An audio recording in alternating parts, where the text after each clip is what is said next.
walimshukuru hivyo.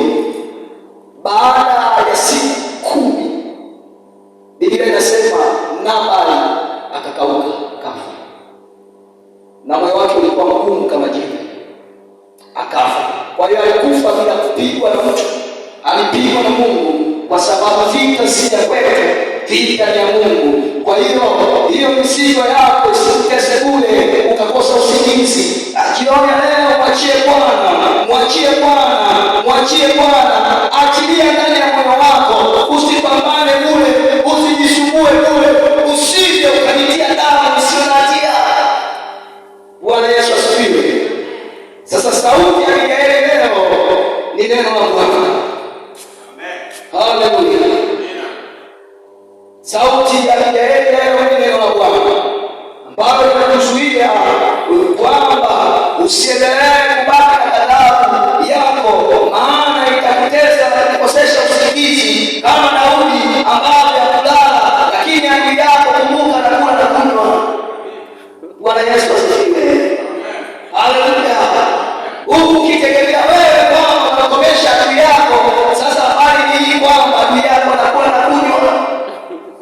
Sasa kwa nini usiachilie? Na hili ndilo ambacho Yesu alikuwa anamwambia wanafunzi wake.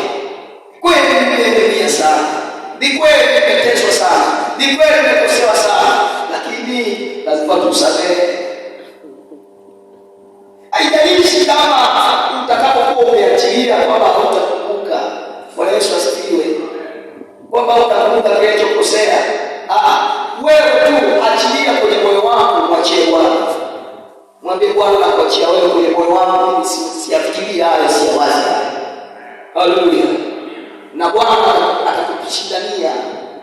Kwa sababu ukifanya hivyo, adui yako atakula na kunywa.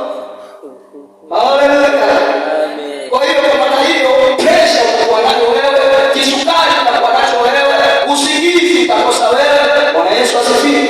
Amen. Sauti ya Mikaeli. Amen. Leo inasema ni sauti ya Mungu. Bwana Yesu asifiwe. Ukisikiliza vizuri, ukisoma vizuri, utakuja kuona Daudi anamshukuru, anasema naye kushukuru, kwa maana wewe ni kama sauti ya Mungu ambayo umezuia mkono wangu usijilipie kisasi mwenyewe. Baada ya siku 10 Biblia inasema anakwenda kupashwa habari kwamba yote atakayoweza kutokea, na yule mwanamke Biblia inasema kwamba alipofika pale kwenye nyumba akamkuta bwana wake bado amelewa kwa sherehe ya pale ya kufurahi. Kwa hiyo ameona mvinyo. Kwa hiyo kwa busara yule mwanamke akamsubiria mpaka kesho yake. Alipokuwa yuko sawa, akaenda yule mama, mwanamke na busara na hekima. Haleluya. Akamwendea kwa kaza kueleza yote. Biblia inasema alivyomweleza tu, hapo moyo wake kadhaa kama jiwe. Kwa nini Bwana anaanza kulipa kisasi? Haleluya. Hautaweza kupambana na adui yako, utajitesa bure. Mwachie kisasi Bwana akupiganie.